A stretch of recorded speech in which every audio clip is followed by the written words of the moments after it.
Fala galera, Jesus Cop, Douglas Gonçalves por aqui para mais um Jesus Cop podcast muito animado. Ó, deixa eu te falar, 1h10 da manhã, estamos aqui gravando. Meu convidado falou que eu estou explorando ele. Um pouquinho. Mas tá sendo muito bom. E deixa só, antes da gente começar aqui, fazer uma indicação para você. Nós vamos falar de um livro aqui, que é do meu convidado, Luciano Subirá, A Cultura do Jejum. Mas antes de eu te falar para você comprar, eu quero que você ouça todo o assunto que a gente vai conversar aqui e algumas coisas que a gente quer apresentar para você durante a nossa entrevista, o nosso episódio aqui. Beleza? Então, mas saiba que nós vamos falar sobre isso nesse episódio do Jesus Cop Podcast. Então, vamos embora? Podcast de hoje? Então, vamos lá.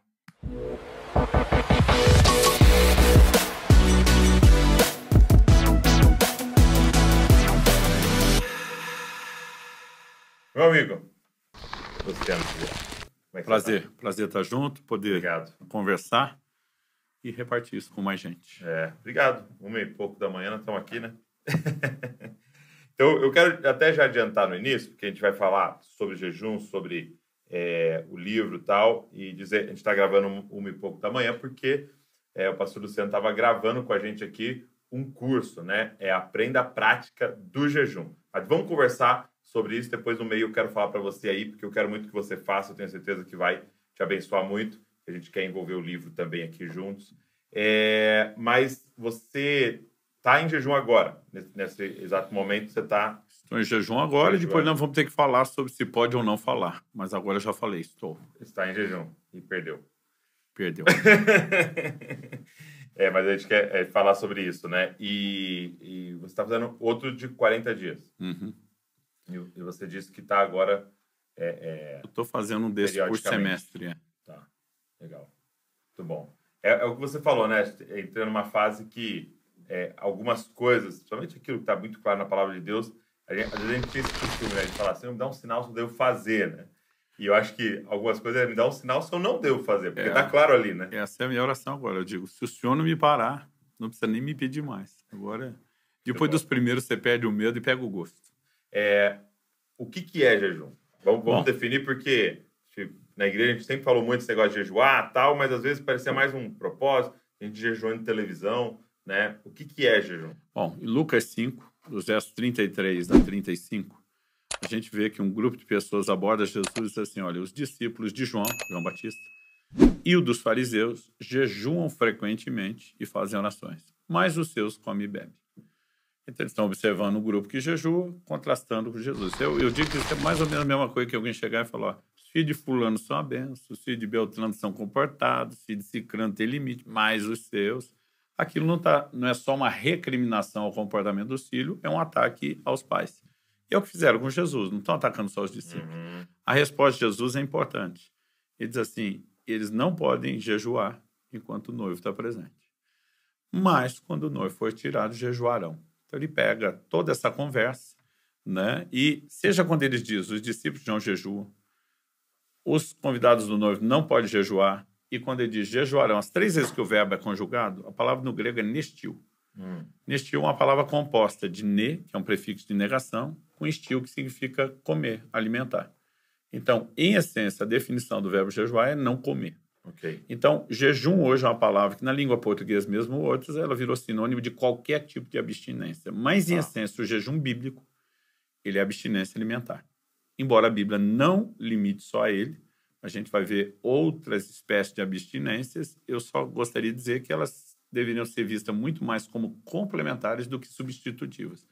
Eu não tenho nenhum problema, cara, dizer, eu estou jejuando rede social, né? Eu, aos 18 anos de idade, eu lembro que eu completei uma fase de 2 anos sem assistir um filme.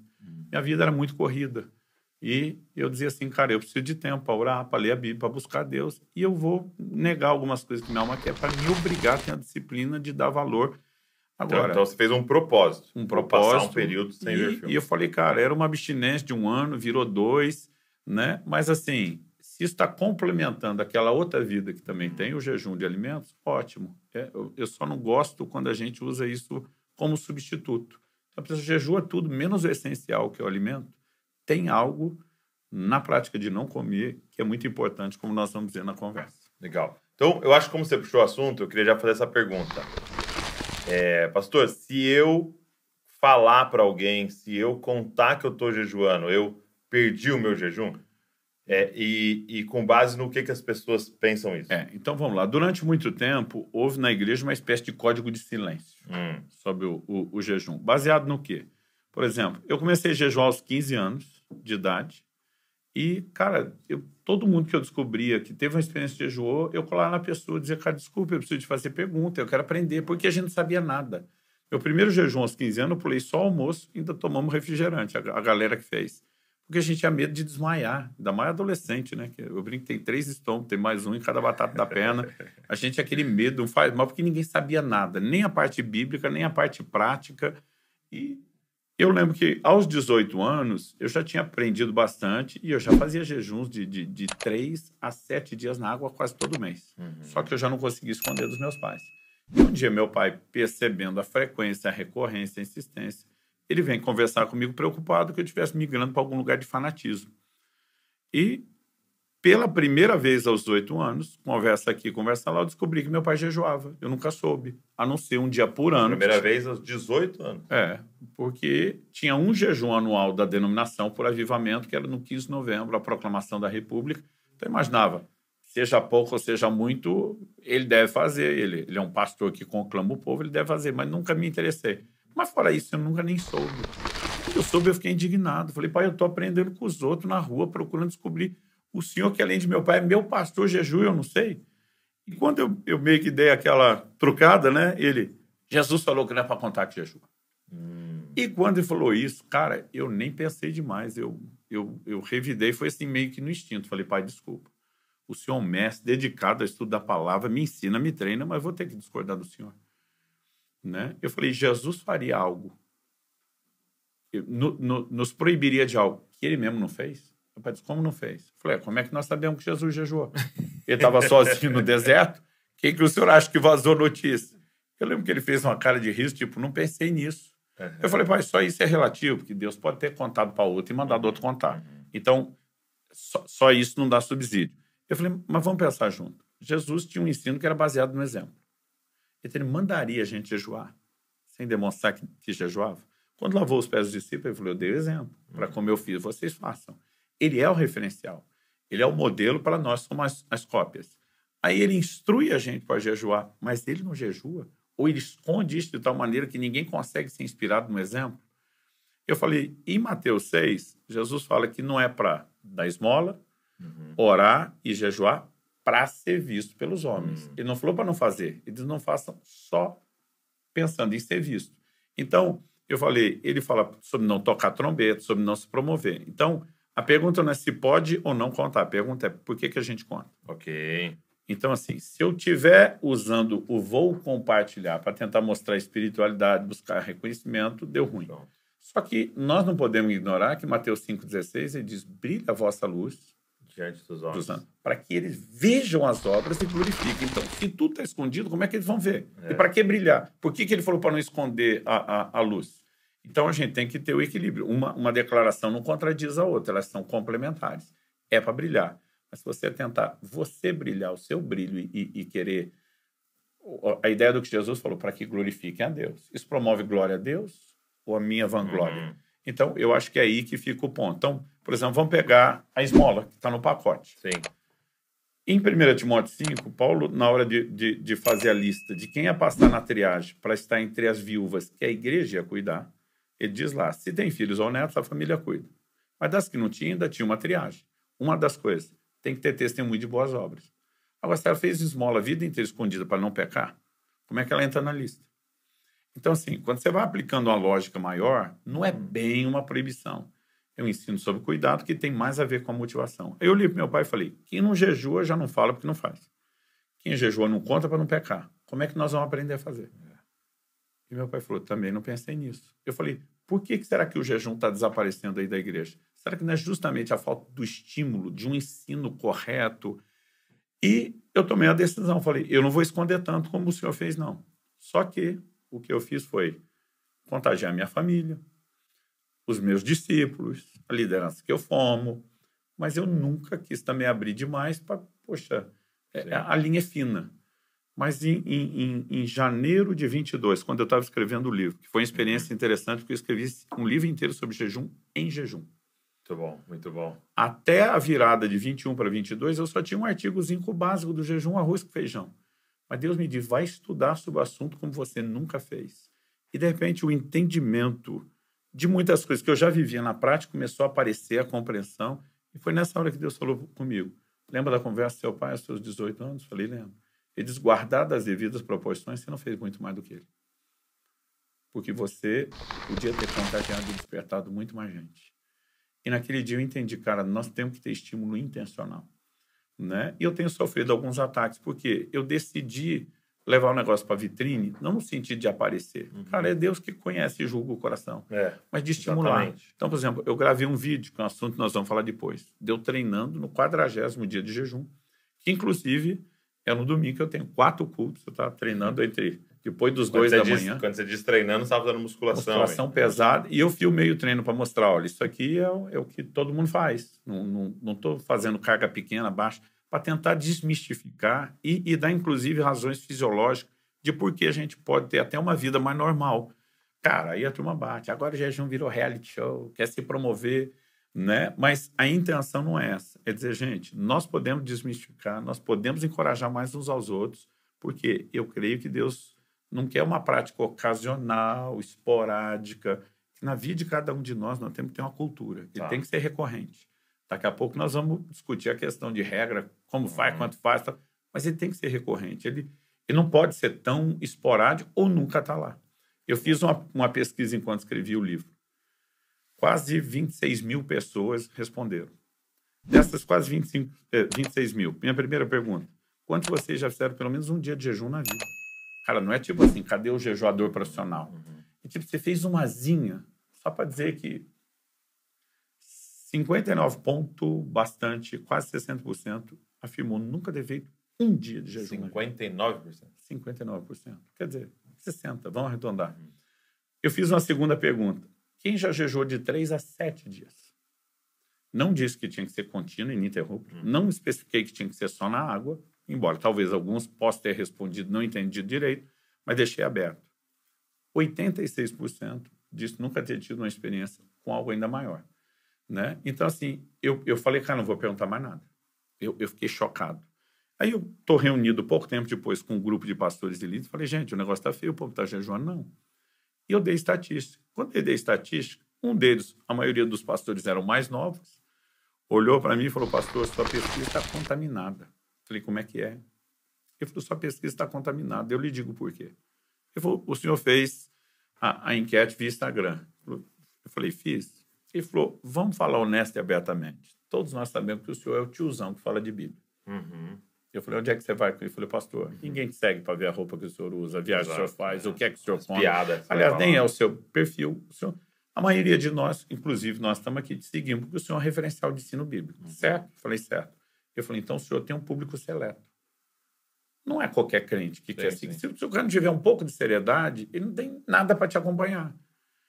Aí ele falou assim, se 60% do seu público seleto não jejua, ele falou, você imagina do nosso.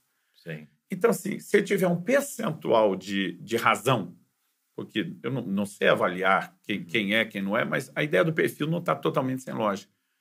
Eu falei, quer dizer que pode estar pior do que a leitura? Então, assim, a gente tem que fazer algo. E é começar ensinando, explicando, né? E eu acho que é muito legal a gente poder falar sobre isso. Então, até puxando isso, eu queria te fazer uma pergunta que é, por que você acredita, nesse tempo estudando e tal, que ao meu ver, a disciplina espiritual mais difícil? Ou a que a gente encontra mais resistência realmente em se tornar uma prática, né? A oração, ela é desafiadora, a meditação, a leitura da palavra, mas nada é comparado ao jejum e talvez nessas estatísticas que você acabou de apresentar, mostra pra gente. E acredito que além da própria dificuldade, a gente acrescenta algo mais. A falta de compreensão até de como fazer. Tá. Porque tem gente que fala assim, pastor, eu também não faço nem ideia de como funciona. E aí isso eu não atribuo só a dificuldade dela, mas a nossa falha como sistema, estrutura religiosa no ensino. primeiro lugar, eu acho que é muito interessante uma frase que eu vi durante muito tempo de um amigo, o pastor Luiz, lá do Canadá. Hoje, no Canadá, a gente pastoreou junto, chegou a morar junto enquanto solteiro, dividir apartamento lá, cada um com um quarto. Luiz dizia assim, bom não é jejuar, bom é ter jejuado. O que ele queria dizer? Depois que passou o processo, a parte ruim, vem o resultado, beleza. O que a gente descobre com o tempo é que o jejum também não precisa ser ruim no processo. Normalmente, ele só é difícil porque a gente faz pouco. Então, vamos falar de dificuldades. Nessa mesma pesquisa que eu fiz aí, que quase 26 mil pessoas responderam, eu falei, qual é a pior coisa para você do jejum? Dei 4 opções. Dor de cabeça, irritação, falta de atenção e foco e fraqueza. Tontura e fraqueza. Cara, as respostas ficaram bem diluídas. Dor de cabeça primeiro, a fraqueza segundo, a falta de irritação, a irritação e depois a falta de foco vem nessa ordem, mas assim, não deu, tipo 8 mil, 7 mil, 6 mil, quase 5 mil, não variou tanto. E o desafio era escolher qual, porque a maioria diria todas, né? Se perguntar só o que está presente. Anteriores. Agora, por que a gente tem essas reações? Quando você para de comer, o período já começa a passar de 12, vai aumentando 14 para 16 horas, o corpo começa um processo de limpeza. Tá. De um lado, vão falar de destacar a autofagia, limpeza a nível celular, do outro, a desintoxicação. E na hora de eliminar esses venenos, o corpo sofre. Mas por quê? A gente já tem uma alimentação errada, a gente já não jejua e não limpa quase nunca. Então, assim, quanto menos frequente é o jejum, pior ele é. Tá. Por outro lado, um dia eu estou numa rede de amigos conversando, a maioria pastores, e um fala, pô, por que tem que ser tão difícil jejum, dor de cabeça, irritação, todo mundo reclamando. Um falou, gente, eu nunca sinto nada disso. Todo mundo, eu não acredito, então você é um anormal. Eu falei, só tem uma explicação para isso. Falei, você jejua uma vez por semana. Ele olhou para mim e falou, há 34 anos, desde que eu me converti. Então, ele está sempre mantendo o processo de limpeza no corpo dele, e ele não tem grandes dificuldades. Então, por exemplo, isso começou a mudar para mim quando um dia eu reclamei com um pastor que jejuava bem mais do que eu. Eu já fazia jejuns de 7, até quase 2 semanas nessa época, mas era sempre um sofrimento. Falei, cara, por que tem que ser tão ruim? E não precisa ser longo. A partir do primeiro dia é ruim, o segundo vai ficar pior. O terceiro ainda não é melhor, a gente brinca, é menos pior.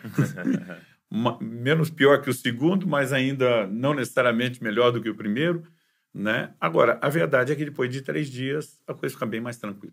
Tá. Então, falando de jejum prolongado, não aconselho ninguém começar pelo prolongado se ainda não faz o básico. Mas por que isso? A própria limpeza. Então, um dia eu reclamando com esse pastor, por que tem que ser tão difícil? Ele olhou para mim e falou, já não tem a inteligência de se alimentar direito. Podia, pelo menos, ter a sabedoria, a decência de desintoxicar o corpo antes. Falei, como é que é? Ele falou, o sofrimento é a falta de limpeza. Ele falou, vai para um jejum prolongado, primeira coisa. Ele falou, você já não come direito, a comida está cheia de industrializado, de processado. Você não tem ideia de quanta química você come. Então, ele falou, é um estabilizante, é um conservante, é um corante, é o saborizante, é o aromatizante, a lista vai longe. Ele falou, nós temos outras questões de metais, de contaminação. Aí vem os insumos. Ele falou, cara, se a gente jejuasse mais, e tem hora que não dá para comer as coisas sem impureza, né? Ele falou, podemos melhorar isso. Mas ele falou, além de você não preocupar, bagunçar, comer errado, ele falou, vocês vão jejuar, vocês despedem. E, cara, ia jejuar um dia, churrascaria anterior, era rodízio de massa e pizza. Então ele falou assim, você sobrecarrega e torna o processo mais difícil. Então, por exemplo, ele começou a me ensinar, desintoxica, faz limpeza. Então, assim, vai entrar num jejum prolongado, só agora para o prolongado. Ele falou, pega uma semana e come uma vez cada 24 horas. Eu falei, não, mas você jejua 7 dias antes de começar o jejum? Ele falou, não, isso não é um jejum, isso é uma diminuição, porque quem jejuou mais tempo, ele já não olha para aqueles períodos de 24 horas como tão assustador. Então, ele falou assim, cara, isso aí seu corpo já está limpando. Então, ele falou, tira a carne vermelha uma semana antes. Cafeína para muita gente, seja do café ou do chimarrão, que é o caso lá no sul. Para alguns, quando para, é dor de cabeça. Então, ele começou a ensinar algumas coisas que, quando a gente fazia, colocava em prato, então, uma refeição só, ela menor, menos comida, mais fibra para limpar o intestino, uso de carvão vegetal. É bom não brincar com isso sem orientação médica, apesar de vender sem prescrição médica, mas ajuda muito na limpeza. Eu comecei a fazer essas coisas e nunca mais sofri para entrar no jejum, né? Depois, com o tempo, aprendi outro macete. Você tem fome até o terceiro dia. Depois que o organismo entrou em cetose, que você está consumindo gordura, que ela virou a fonte alternativa de energia, você trocou o alimento externo pelo interno. Então, assim, as pessoas acham... Eu estou aqui conversando com você há mais de um mês sem comer. Eu não tenho fome, eu não tenho vontade de comer. Todo dia eu acordo, parece que eu já comi. É aquela sensação de satisfeito, porque o organismo ele só trocou o externo pelo interno. Uhum. Mas isso te leva a um lugar de disciplina, de controle, de domínio, de modificação, que daqui a pouco a gente mexe. Então, se tivermos a prática, então vamos falar de alguém que nunca vai fazer um jejum prolongado na vida. Tá. Mas se ele fizesse um dia por semana, se ele tivesse mais a prática do intermitente, que não precisa nem ser 24 horas, vamos falar, janelas de 16 a 18 horas sem comer, o organismo vai se limpando de um jeito que já não fica tão sofrido. Então, o começo da vida de oração também não é fácil, porque para romper parece que não vai. Mas depois que você começa a descobrir o prazer, você não lembra da dificuldade do início. Mesma coisa, leitura bíblica. Pô, no início a gente não entende, não faz sentido. Não... Mas quando o jogo começa a virar e as conexões começam a acontecer, você fala, e o jejum não é diferente. Entendi. Então, assim, no início é mais difícil. Como ir para academia. Outro dia eu falei, cara, você jejuou uma vez e nunca mais, pastor, não via resultado. Eu falei, a mesma coisa, o cara foi para a academia um dia, não ficou bombado, parou. Né? Então, tem coisas que são ruins no início, mas você cria o hábito e você vai aprender o prazer. Então, as pessoas vão ter que insistir e descobrir que não só, o benefício não é só espiritual, tem uma parte física que é muito prazerosa. Então, a pergunta que fica para todos nós é, por que jejuar? Né? Por quê? Quais são os benefícios do jejum? Por que alguém deveria ir atrás dessa prática? Em primeiro lugar, antes de entender como ele funciona e o resultado, porque é uma orientação bíblica. A gente não pode chamar de um imperativo, claro, que só tinha no Velho Testamento um dia anual, o dia da expiação. Quem não jejuasse, a Bíblia dizia ser eliminado do meio do povo. O Novo Testamento não tem um imperativo jejuai, não tem orai e outras coisas. Mas, em Mateus 6,16, Jesus disse quando jejuar, ele não falou se. Então, ele não tratou o jejum como opção. Aliás, John Wesley, eu gosto de um comentário que ele faz sobre o Sermão do Monte, e diz, ninguém orienta como fazer alguma coisa, a menos que espere que o orientado faça aquilo que ele está orientando. Então, por que Jesus explica como jejuar se ele não quer que jejua? E, no mínimo, se ele não deu ordem, ele manifestou expectativa. E se nós o tratamos como Senhor, a mera sinalização de que ele espera algo de nós tinha que ter o mesmo peso do mandamento. Em Lucas 5,35, Jesus diz, eles vão jejuar. Jesus não jogou o jejum para o Velho Testamento, para a lei, como alguns estão dizendo. Ele diz, depois que o noivo for tirado, ele falava dele, que é o tempo que ele está agora, né? Que eu for assunto aos céus, até a minha volta, a minha ausência, vocês vão jejuar. Então, primeiro tem que fazer. Agora, se eu entendo ou não, o resultado não vem pelo entendimento, ele vem pela prática. Ok. Então, isso eu acho importante. Por quê? O que eu entendi, pois, nesse livro, em janeiro de 22, foi a compreensão de resultados que eu tinha antes de compreender o que eu escrevi aqui. Mas o resultado estava lá. Por que eu estou dizendo isso? Em Marcos 4, Jesus diz, o reino de Deus é semelhante a um homem que planta uma semente e ela brota sem ele saber como. A semente não brota pelo tanto que eu e você entendemos de germinação. Ela brota se a gente plantar. Se o seu engenheiro agrônomo, especializado em germinação, e essa turma eu tenho muitos lá no Paraná, que os caras são top, é uma potência agrícola. Mas o cara não planta, a semente dele não dá resultado. Então, quer dizer... Eu sou um leigo e planto, a minha vai brotar. Entendi. Né? Então, assim, o jejum dá resultado para quem faz, não é para quem sabe. Só que a sua pergunta é importante em que sentido? Não é para determinar se a gente jejua ou não, mas é para servir de estímulo. Gente, vamos cair para dentro. Né? Se a gente entender quais são os resultados, o porquê, pode estimular. Então, nesse sentido, eu acho que a Bíblia também revela informação, não para a gente colocar em xeque. Jesus tinha ou não tinha razão? É lógico que ele tinha. Mas é que essas coisas vão, de fato, nos encorajando. Então, falando de uma forma prática, o jejum na Bíblia tem um propósito primário e tem vários secundários. Eu acho que não distinguir essas coisas tem levado muita gente a se perder no processo. Por exemplo, um dos propósitos que eu já vou classificar antes de secundário. Josafá está diante de uma batalha que parece impossível. Ele convoca o povo por jejum. O jejum aparece em muitas situações emergenciais na Bíblia, crises. Então, e eu digo para as pessoas, situações extremas requerem medidas extremas. O povo jejua, tem um livramento, uma vitória. Esdras 8, 21 a 23. Ele convoca as pessoas para jejuar buscando proteção. Salmo 35, 3. Davi diz, eu jejuar pela enfermidade de outros. Alguns pegam esses casos e falam assim, momento de emergência, de aflição, dificuldade para jejuar. Eles criaram uma doutrina. Aliás, eu sei de denominações que ensinam que o jejum é só para essas horas. Mas você não pode limitar o que a Bíblia fala do jejum só a isso. Então, por exemplo, o dia da expiação era um dia de jejum, porque o jejum era para arrependimento. Como nos dias do profeta Samuel, o povo jejua para arrependimento. Mas você também vai ver na Bíblia jejum para consagração. Ok. O do arrependimento e o da consagração, os dois estão lutando contra o pecado. Mas do arrependimento, ele quer vencer o pecado que já o derrubou, para começar de novo, e o outro quer vencer o pecado que pode derrubá-lo, para ele não ter que jejuar como o primeiro. Então, os dois são parecidos, mas não são exatamente iguais. Agora, o que todos os propósitos, então, que a gente pode enumerar vários na Bíblia, Daniel inclui o jejum na intercessão. O jejum aparece em contextos de batalha espiritual, depois nós vamos falar isso. Jesus vai enfrentar o diabo, está jejuando. Daniel, no jejum, quando o anjo vem, fala de um outro nível de briga.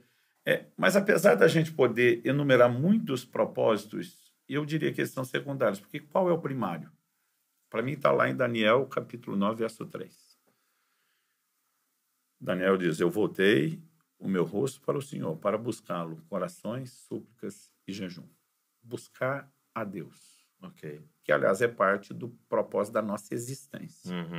Atos 17, Paulo está falando da criação de um só homem, verso 26 e 27.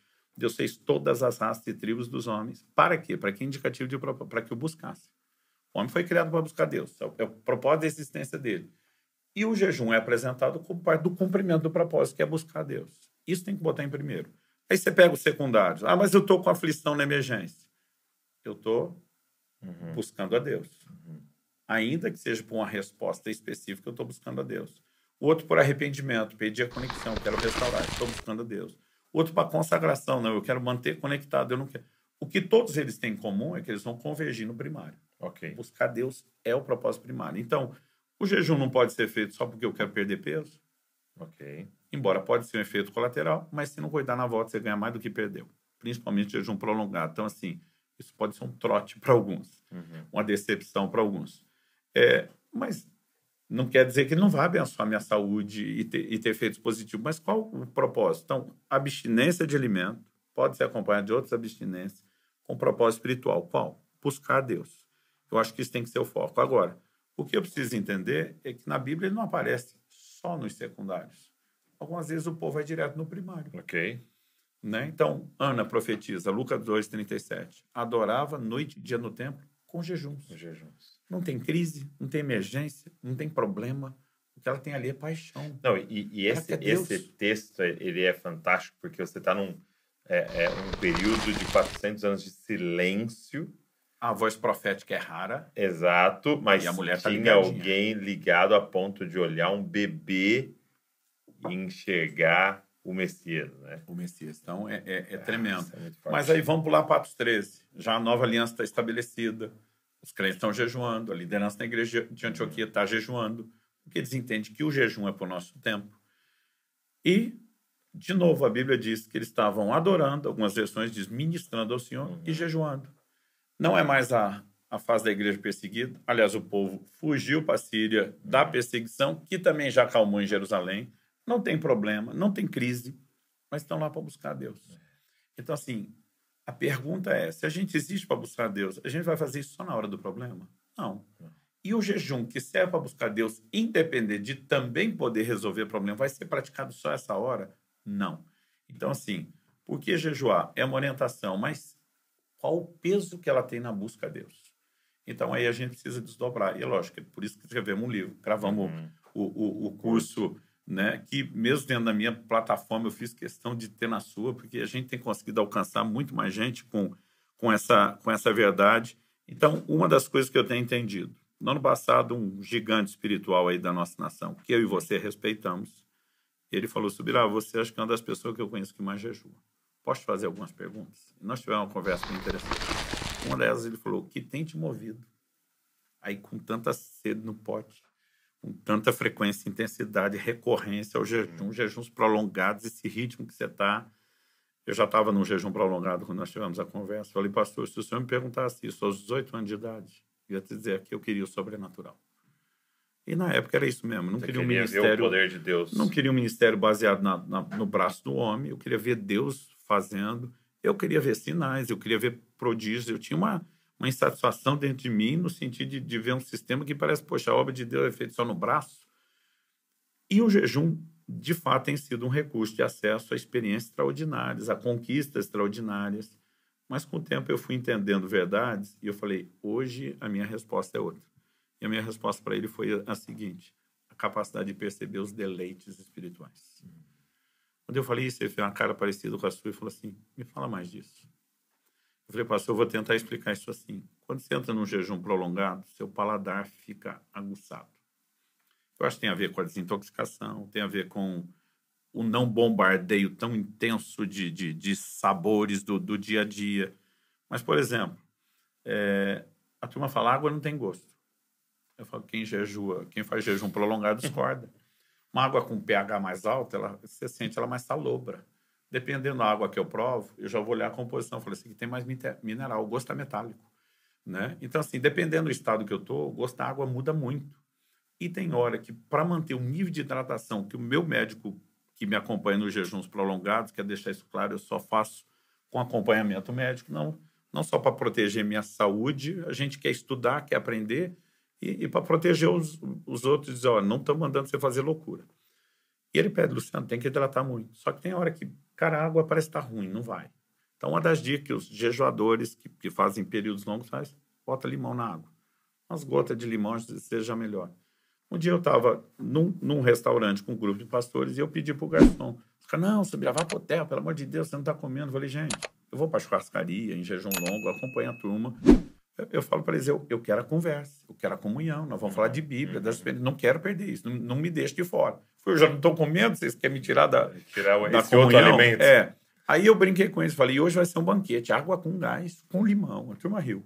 Eu pedi o garçom trouxe um copo tão grande de limão, que não é comum, não, precisa trazer um limãozinho. Eu olhei a quantidade e falei, eu acho que ele enganou e trouxe uma limonada. Então, desconfiado, porque assim, no jejum prolongado que você foge é qualquer coisa, tem açúcar, glicose, porque se quebrar a cetose, você tem fome de novo. Certo? Se der tempo, a gente volta a falar disso. Eu peguei e provei. Quando eu dei um golinho, doce. Chamei ele, falei, amigo, você me entendeu errado. Eu não queria limonada, eu queria o limão. Ele falou, não, mas isso aí é só o suco de limão. Eu falei, não, isso aqui é limonada, tá doce. Ele falou, impossível. E eu vi o cara da cozinha espremer um monte de limão aí. Aí eu falei, tô doido. Provei de novo, doce. Eu falei, não, tá doce, ele não pode. Aí o pastor que tá na minha frente passou a mão no copo, deixa eu ver isso. Quando ele deu o gole, foi uma cara de azedo. Falou, pelo amor de Deus, Subir, esse é limão puro, onde que você tá sentindo? Eu pensei, eu tô doido. Eu provei a terceira vez, doce. Ele provou de novo, azedo. Todo mundo na mesa quis provar, quase que não sobrou limão. Eu demorei para lembrar. Falei, cara, é o jejum. Eu estava percebendo a frutose do limão, que ninguém mais conseguia perceber. Né? Então, qual é o ponto? Eu falei para esse pastor, eu falei, amigo, espiritualmente eu sinto que o jejum tem feito por mim o que ele faz pelo meu paladar. Então, tem hora que eu estou lendo a Bíblia, e às vezes é difícil falar isso, tem que emocionar. Eu fico olhando e dizendo, isso aqui sempre foi doce desse jeito, e eu é que não percebia. Os momentos de oração, adoração, fala, cara, quantas décadas servindo a Deus, será bom desse jeito? E eu é que não percebia. Então, um dia eu estava em outro restaurante, também só acompanhando a turma, no mesmo jejum. E na hora da sobremesa, pego uma salada de fruta. E daqui a pouco o cara começa a jogar leite condensado em cima. Douglas, eu queria voar no pescoço do cara. Eu queria gritar, você não precisa disso. Para quem o limão tá doce, imagina as outras frutas. Eu mesmo lembrei, falei, quantas vezes eu fiz a mesma coisa que ele? Porque eu estava tão intoxicado de açúcar, que é uma coisa que eu quase não consumo hoje, que eu não percebia mais o doce da fruta. Agora, o curioso é quando você fica um tempo sem o açúcar, cara, é absurdamente doce as frutas. Então, eu falei para ele, pastor, algo que eu tenho entendido sobre o jejum, se a gente não tirar o leite condensado de alguns prazeres inferiores, nós não vamos voltar à percepção daquilo que é o verdadeiro doce criado por Deus. Isso aqui é uma coisa que a gente imita aquela, substitui aquela, ao que Deus fez está do lado de cá. Né? Então, assim, esse entendimento, para mim, tem sido a base. Os caras falam assim, fala mais de experiência. Eu digo, olha, eu posso contar a experiência, mas lá atrás eu comecei porque eu queria ter a experiência dos outros. Sim. E era frustrante, porque você não tem a dos outros, você tem as suas. E um jejum não repete a outro, são diferentes. Mas, ao mesmo tempo que eu também digo, olha, eu fui encorajado, eu posso encorajar, eu digo para as pessoas, isso aí é efeito colateral. Tá. Cara, o relacionamento com Deus, top. Aí uma das coisas, não é só perceber ele aqui, é o nível de mortificação da carne. Porque qual o propósito do jejum? Né? Aliás, a essência da obra santificadora é fazer e morrer a natureza terrena. Então, Paulo diz, inclinou para o espírito vida, inclinou para a carne e morte. Aí, às vezes, a gente pensa, não, eu só não inclino para a carne, inclino para a carne. Não, enquanto eu inclino para a carne, ainda mato e saboto a outra. É por isso que a oração, normalmente, ela é a irmã gêmea do jejum. Uma me levanta a percepção espiritual, enquanto a outra derruba o que atrapalha a percepção. Você está atacando os dois lados. Eu promovo o que é bom e eu derrubo o que é ruim. Então, por exemplo, meu primeiro jejum de 40 dias foi em 2018. Foi quando eu tive uma clareza que Deus me chamou para isso. O cara foi uma crise. No final, os amigos... E aí? Os amigos... E aí é tipo assim, você sentiu o perfume dos anjos, viu o coro celestial, como foi? Minha resposta para os caras, eu estou em crise. Para dizer por que crise. Quer dizer, gente, vocês sabem, os amigos sabem, eu sou um colérico. Tem muita gente que não convive tão perto, não sabe a luta para eu manter a irritação, para eu me dominar, para eu não falar atravessado, porque eu sou barraqueiro por natureza. Então, eu falei, gente, durante 40 dias nada e ninguém me irrita. Cara, era um negócio tão forte que minha mulher é um doce de pessoa. Ela várias vezes parava na minha frente e ficava tirando onda. Ela dizia, quem é você? Quem tá aí? O que você fez com meu marido? Tipo assim, que homem manso é esse? Ela dizia, você tá tão calmo. Eu dizia, amor, você não imagina por dentro. Aí os caras falaram, mas não foi bom? Eu falei, bom foi pouco, foi maravilhoso. Os caras falaram, mas por que a crise? Eu falei, a crise porque acabou com a minha desculpa. Porque a vida inteira eu dizia, temperamento. Só, cara, a parte boa de liderança que todo colérico tem, estava lá no jejum purificado pela oração. O que não aparecia era ruim. 40 dias sem comer, só água, sem entretenimento, só com Bíblia e oração. Cara, a carne perde a força, o centro de gravidade muda. Eu digo que, para quem o centro de gravidade da Terra puxa para baixo, o do céu para cima, buscar a expressão do alto. Cara, você começa a quebrar essa força, é tipo o astronauta que está saindo aqui da órbita e vai para o lugar que essa gravidade influencia e você está solto.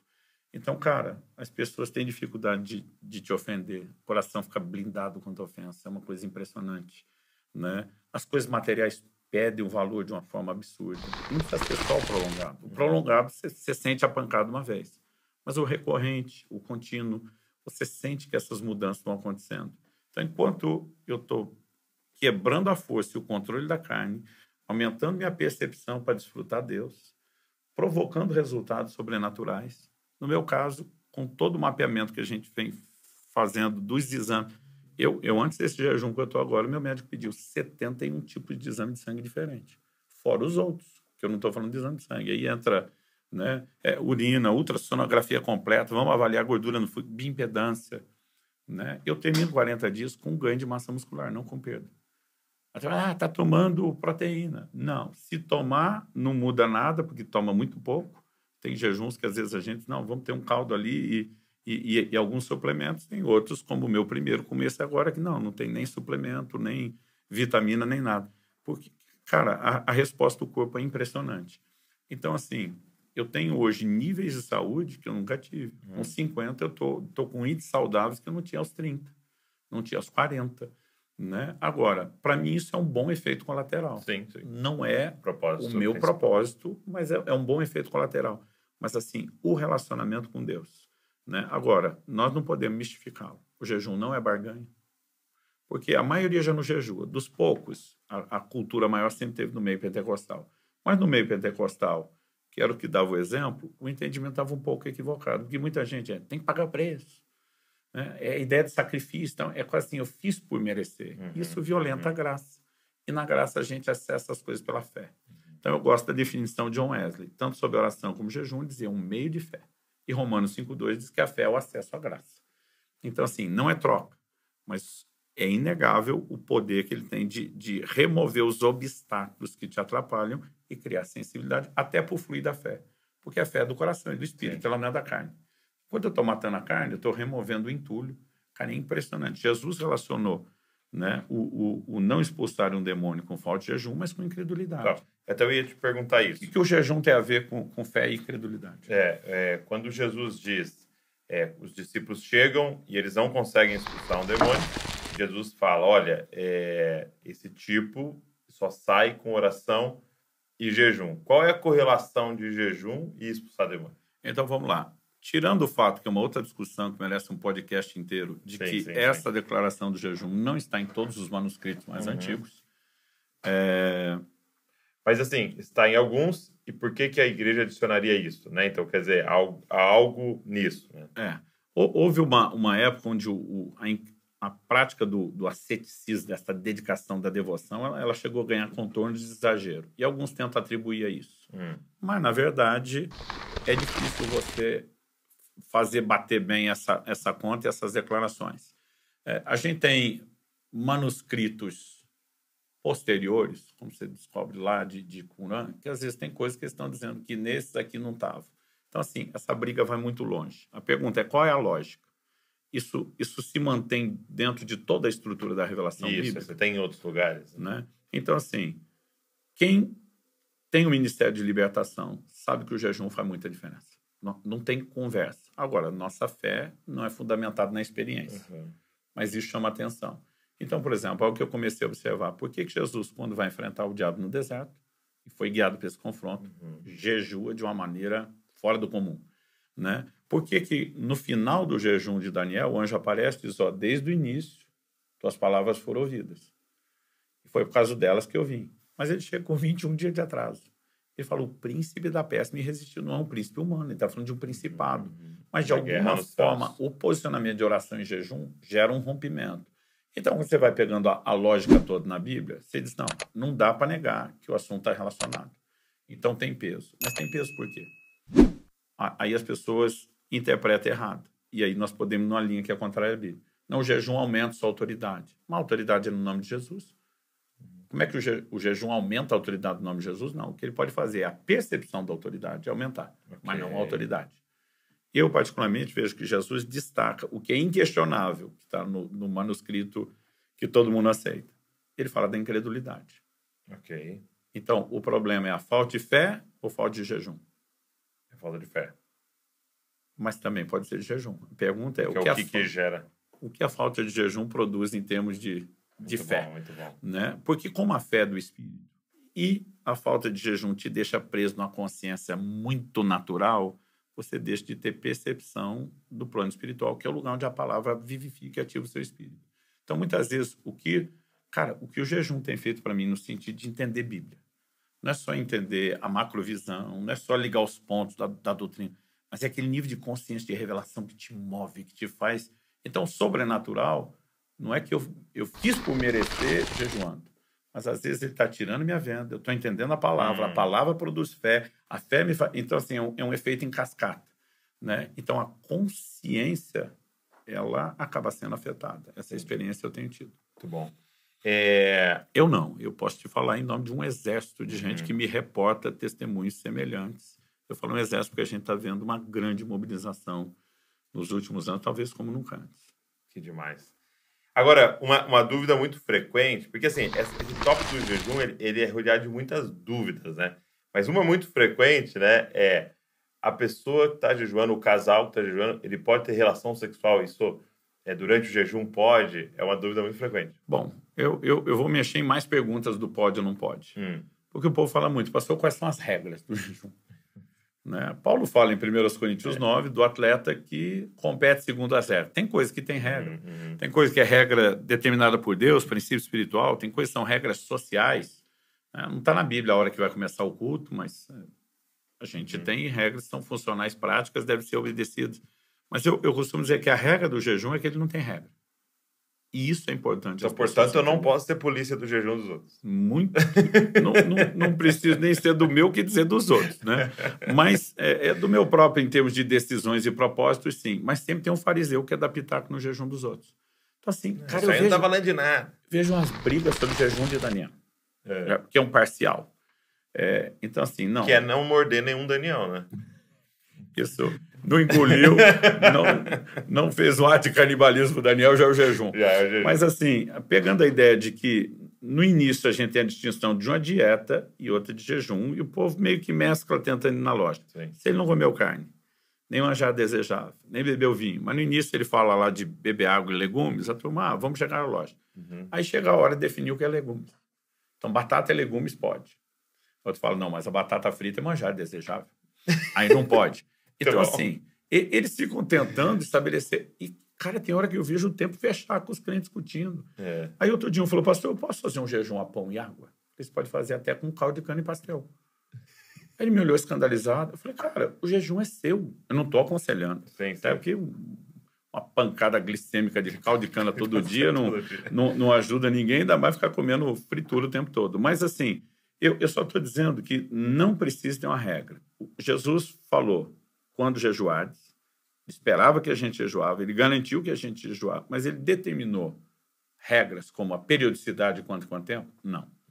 Ele determinou a duração.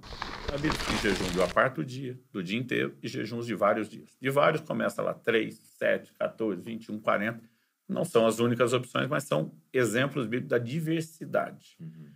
Ele não determinou. O tipo, tem jejum total sem água, que não costuma passar 3 dias. Tem jejum com água. Água não é alimento.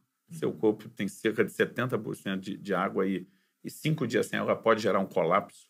Né? Quando a Bíblia diz que Jesus, no deserto, Lucas 4,2, diz durante 40 dias não comeu e teve fome. Não diz que não bebeu nem teve sede. Presume-se, quando a Bíblia não é explícita sobre não beber, que a água está lá. Esse a gente chama de jejum normal. O primeiro sem água total é o hard, como diz a moçada, o punk, é o pesado, é o austero. E tem o parcial que Daniel fez, 21 dias, abstendo-se de algumas coisas, de outras não. Aí, de vez em quando, um cara fala, parcial é sem vergonha, isso não é jejum. Eu falo isso pro anjo que veio dar joinha no final, dizendo a oração foi ouvida. Então, assim, tem forma. Jesus não determinou nem a periodicidade, nem o tipo, nem a duração. Então, o que eu faço? Eu faço ou o que eu quero fazer, ou o que o Espírito Santo me orienta. Então, assim, são meus 2 leques de possibilidade, mas tem uma liberdade. Dito isso, há outras abstinências além do alimento? 1 Coríntios 7,5, Paulo diz que o casal tem que viver em avivamento, que a área de intimidade não é só para a procriação. Ele fala de uma frequência que é mais do que isso. Ele diz, não se privem um ao outro. Aí diz assim, a não ser, talvez, mútuo consentimento, os dois têm que estar de acordo, não pode ser decisão unilateral, a fim de vos dedicares à oração. Então, ele está dizendo que a pausa desse avivamento, que é uma frequência, tem que ter prazer, deleite, ela tem uma justificativa. Os dois de comum acordo vão se dedicar à oração. Então, tem um propósito espiritual. Significa que no dia a dia do avivamento não pode orar? Não, mas que a oração está no padrão normal. A gente fala medíocre, alguns acham que está rebaixando, mas medíocre é média. Está no padrão normal. Agora, quer dedicar, entrar no lugar fundo. Aí eu vou usar o exemplo de antes. Tem hora que você tem que tirar o leite condensado para você voltar a perceber o doce da fruta. Então, Deus está dizendo, pausa a brincadeira um pouco, deixa os deleites inferiores de lado para deleites superiores. Então, tem jejum abstinente nessa área? Tem, e é bíblico. A pergunta é, por que eu estou fazendo jejum de alimento? Esse tem que acompanhar? Não necessariamente. E eu posso fazer um desse me alimentando? Também. Agora, na lógica, a combinação dos dois parece ser uma química mais explosiva. Mas não tem regra. Né? Principalmente se um quer e o outro não. Aí não é para jejuar essa área. Então, você jejua, porque o casal tem que estar de acordo. Então, assim, a vida íntima não tem nada de pecaminoso entre o casal. A gente fala isso aqui presumindo que a turma entende que é o casamento, entre quem que é o casamento, que não é para trocar de casamento, que ultimamente está tendo que explicar tudo. Mas, dito isso, não tem nada de impuro. Mas a percepção, ela é roubada. Assim como não é errado comer. Quando para de comer... Porque o jejum está ligado à abstinência de algo lícito, né? De algo abrir lícito, mão de algo lícito. Mas que tem a ver com deleite. Exato. Porque comida na Bíblia não é só sobrevivência. Não. Ela é deleite. É prazer. É prazer. E o prazer não é só no paladar, é a alma. Né? Deuteronômio 8:10, vocês comerão, se fartarão, louvarão o nome do Senhor, seu Deus. Eu não sei você, tem comida que eu agradeço antes e depois, de tão boa que é. Né? Então, assim, é aquela alegria no paladar, é a alma, é o social. Sim. Agora, há momentos que o jejum entra para o arrependimento, para a contrição, para a intercessão, tristeza. Eu vou mesmo afligir minha alma. E há momentos onde eu digo, não, eu vou desligar esse nível de empolgação para entrar na percepção do outro. E isso aqui é algo poderoso. Tá. Eu queria que, até você falou assim de não se pautar nisso, mas eu queria que, para incentivar a galera, você pudesse contar algumas experiências que você teve nesses períodos de jejum, assim. Quais foram algumas coisas que te marcou, assim? A primeira vez que eu fiz 7 dias de jejum, só na água, trancado numa chácara, cara, eu chegava a orar assim. Eu me obrigava a orar durante esse jejum pelo menos 6 horas por dia. Porque eu estava tentando criar ritmo, disciplina. Então, dizer com ou sem vontade eu vou fazer, mesmo que não for sem parar. Então, assim, lá atrás, não acho que a pessoa tem que viver fazendo isso, eu tinha até um cronômetro. Tirei 1 hora, eu tentava criar ritmo. Então, eu sabia que nesses dias, eu lembro de um dia que eu orei 9 horas, porque estava empolgado, né? Não parava. Então, agora na oração, tá lendo a Bíblia, tá? Cara, a gente estava intenso em Deus. E eu lembro de um culto que nós saímos, a gente saiu no final do jejum e fomos pegar o final do culto da igreja daquela cidade onde a gente estava jejuando. Um dos pastores da igreja, inclusive, estava com a gente, mas o culto tá normal. A gente decidiu chegar depois que começou, ia tentar sair antes de terminar, para não ficar preso, envolvido com muita gente, até por causa do propósito. Eu me lembro assim, a gente sentou no fundo, chegou, já tinha começado, não queria, ficamos tentando ficar bem discreto. Era conhecido da igreja, porque já tinha pregado lá algumas vezes. Mas eu lembro que assim, o culto estendeu um pouquinho mais do que o normal. Alguns irmãos, por causa daquela coisa de orar de ônibus, começaram a sair antes. E alguns, na hora de sair, nos viam. E por não ver, pô, você tá aqui, Luciano. Parava para dar a mão, cumprimentar, só isso. Cara, a gente não estava ministrando, não tinha nada emocional. Cara, a maioria dos que eu pegava na mão caía debaixo do poder de Deus, começou a ser curado. Cara, virou um tumulto. E eu achei que ia ser sempre assim. Nunca teve outro jejum assim. Mas aquele negócio me deu uma pilha. Porque, assim, era aquele momento de dizer, cara, eu quero ver o sobrenatural. E, assim, a pessoa não falava qual era o problema, não pedia oração. Eu pegava na mão, não era só descarga de poder, não era só... Ninguém estava esperando. Não era aquele negócio, aí induziu. Né? E, assim, estava indo embora, meu Deus, né? Sumiu isso, sumiu aquilo. Pá. E eu fiquei muito impressionado. Isso foi lá no começo. Só que, assim, todos os outros que eu fazia com os mesmos 7 dias, a experiência não era igual, mas comecei a ter diversas experiências. Mas deixa eu falar dessa reta agora, onde Deus começou a me chamar para os prolongados, e não acho que isso é para todo mundo. Sim. Vamos todo mundo começar devagar. Se Deus chamar. Então, vamos lá. Janeiro de 2022. Eu estava terminando de escrever esse livro, tinha mergulhado no assunto. Eu estava no 30º dia do jejum. Um dos focos meu de oração, além da minha busca, na parte de intercessão, minha filha, Alissa, que era a única solteira. Dizendo assim, ó, menina nova, 20 anos, não tinha nenhum desespero para casar, mas eu dizia, o que falta é o casamento.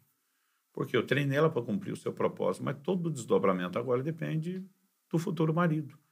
Esse cara pode botar uma tampa e limitá-la, pode ajudar a projetá-la. Tudo que eu fiz, se a coisa não acontecer direito, pode ser comprometido. Eu falei para Deus, como eu oro e creio uma vida inteira, eu tenho certeza, não tenho um pingo de dúvida que o Senhor vai guiá-la.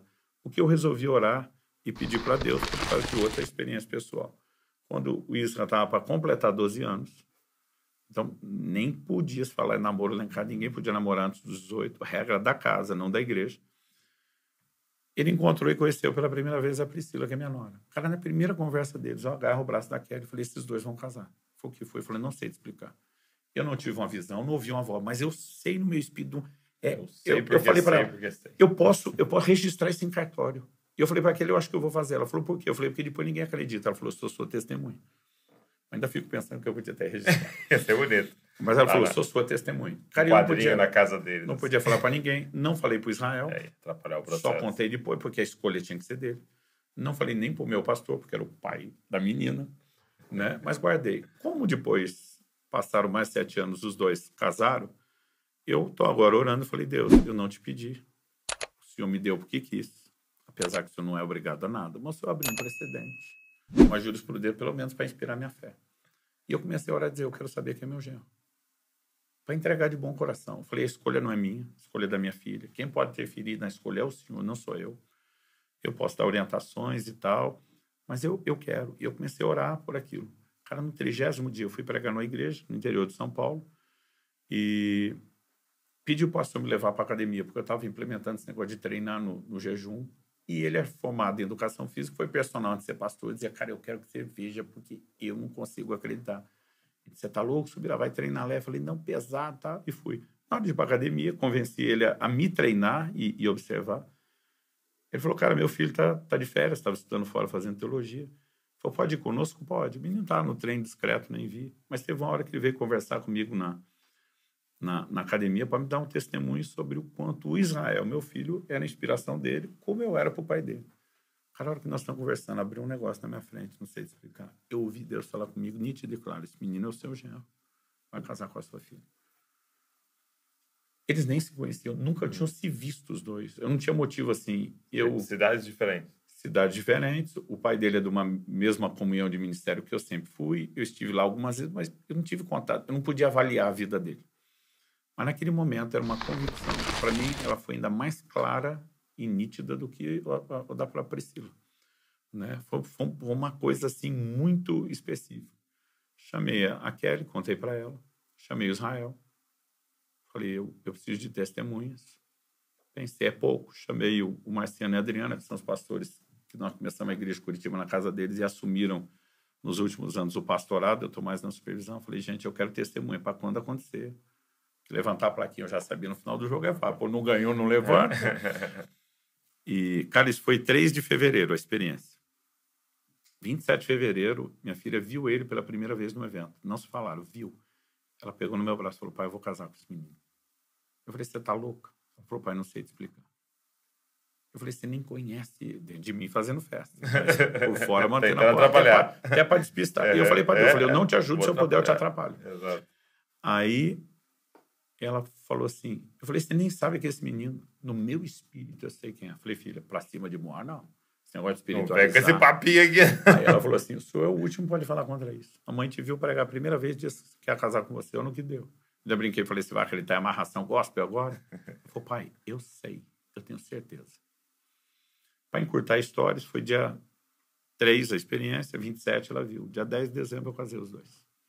E tem sido incrível ver tudo que eles têm vivido. Só contei para eles quando saíram do cartório. É mesmo?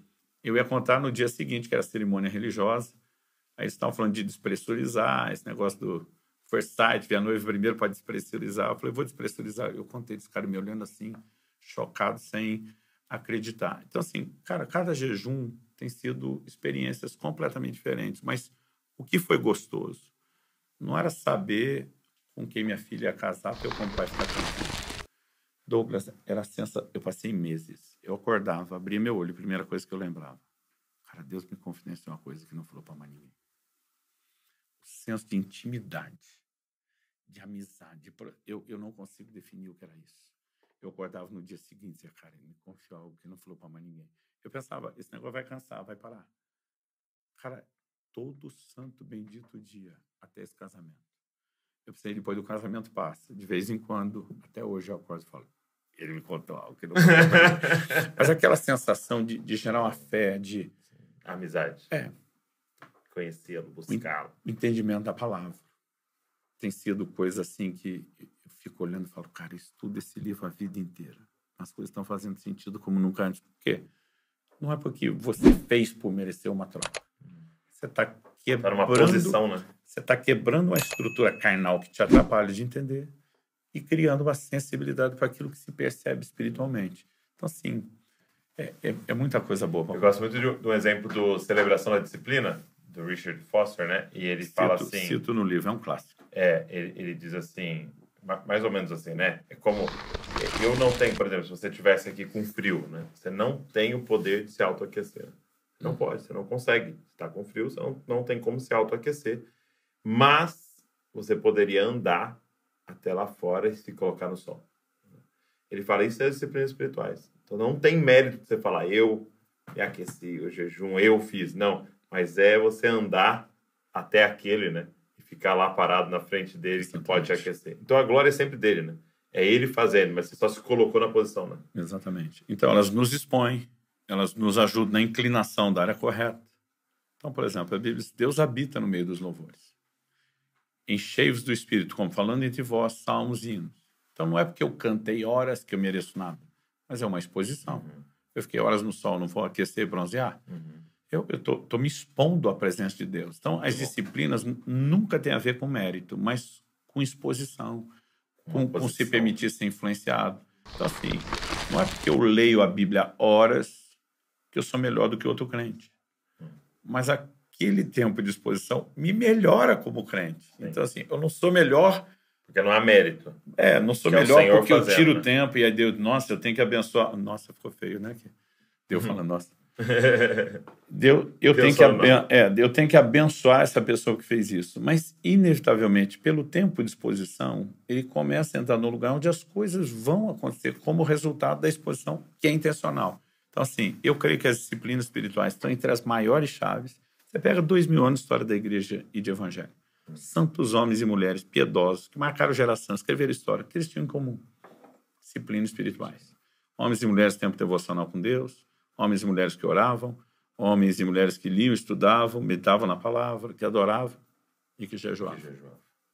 Eu quero te perguntar, para todo mundo estar nos ouvindo, que é a grande pergunta. Como é que eu começo? Tá, eu estou aqui, mas antes de você responder, eu queria falar para todo mundo aqui, né? Então, a gente está brincando, está gravando, agora é 2h15 da manhã, porque o pastor Luciano ficou aqui um tempo gravando um curso para o Na Mesa, né?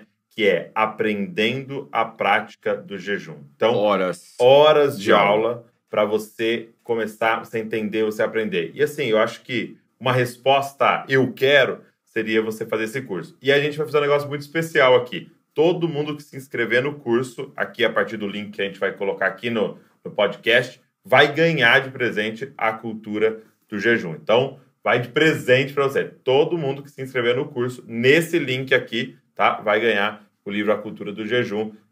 O pastor Luciano está nos ajudando aqui, facilitando para que chegue na mão de todo mundo. Então vai ser um complemento, você ter o curso e ter o livro aí e que você possa influenciar muitas pessoas a entrar nessa prática. O assunto não é complexo, mas ele é abrangente. Sim, sim. Toda vez que eu fiz experiência de abrir caixinha de pergunta, não tem assunto onde me façam tantas perguntas como o jejum. As pessoas têm muita dúvida.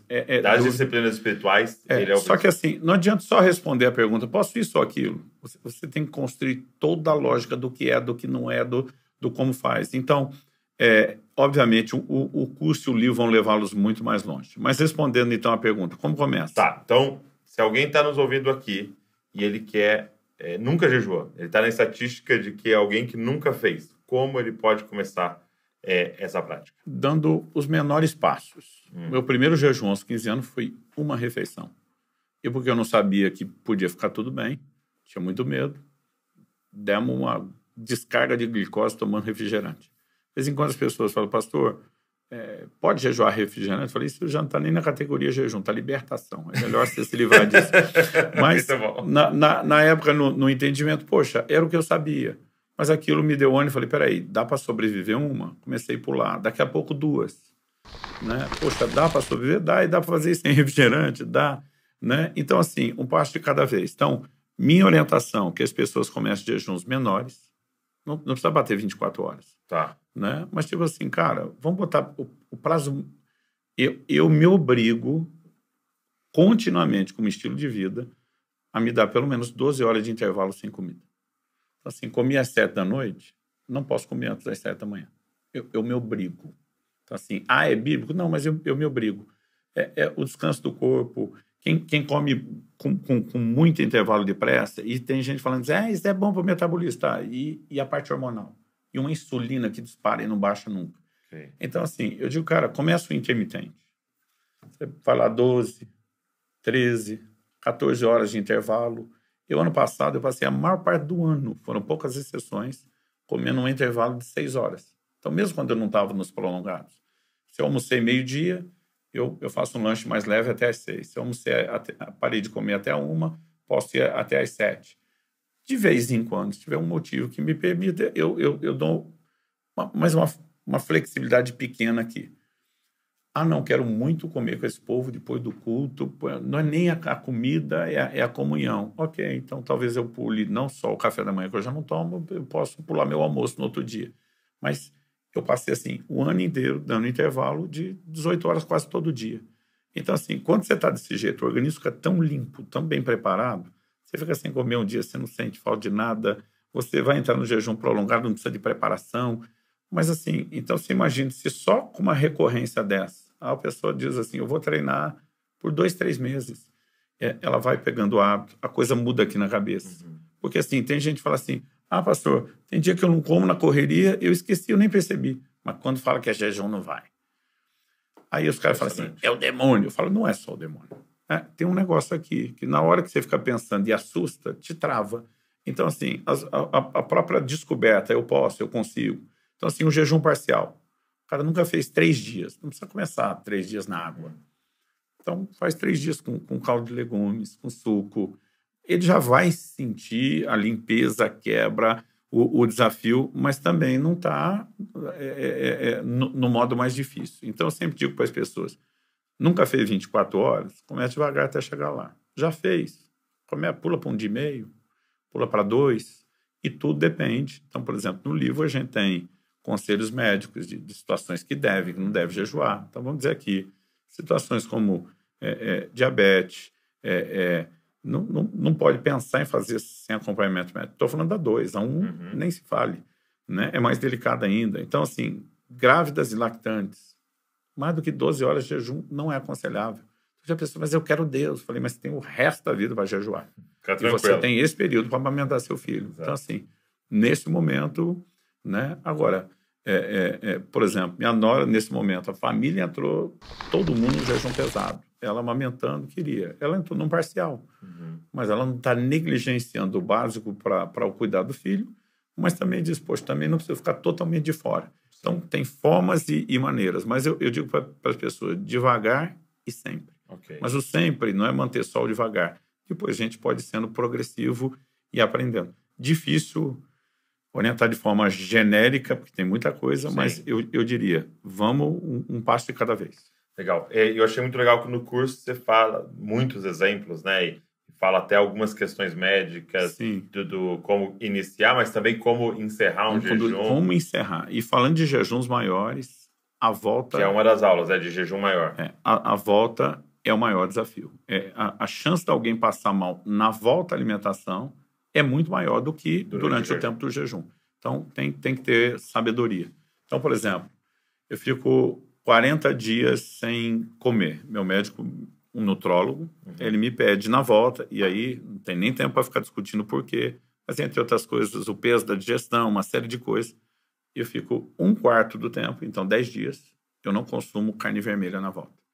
Então, eu começo com as mais leves, todo o processo de refeição é lento, você come menos, você come espaçado, tem que ter cuidado, porque alguns ficam 3, 4 dias, e eu já fiz muito isso. Aí você volta volta numa come churrascaria. Você ficou sem, come por 8, peca na volta, faz mal para o corpo, mas a gente, de uma forma sábia e com orientação, né? Eu acredito, né? Eu quando anuncio o livro, a gente pode falar isso do curso, onde eles vão ganhar o livro, eu digo, gente, só o que vocês vão economizar em comida já justifica o investimento do livro. Não é verdade, sério, né? Sem contar o que lá na frente, se entende, absorve a prática, que vai economizar em remédio, em consulta médica. Então, assim, e a parte espiritual, que é a mais importante para nós ainda.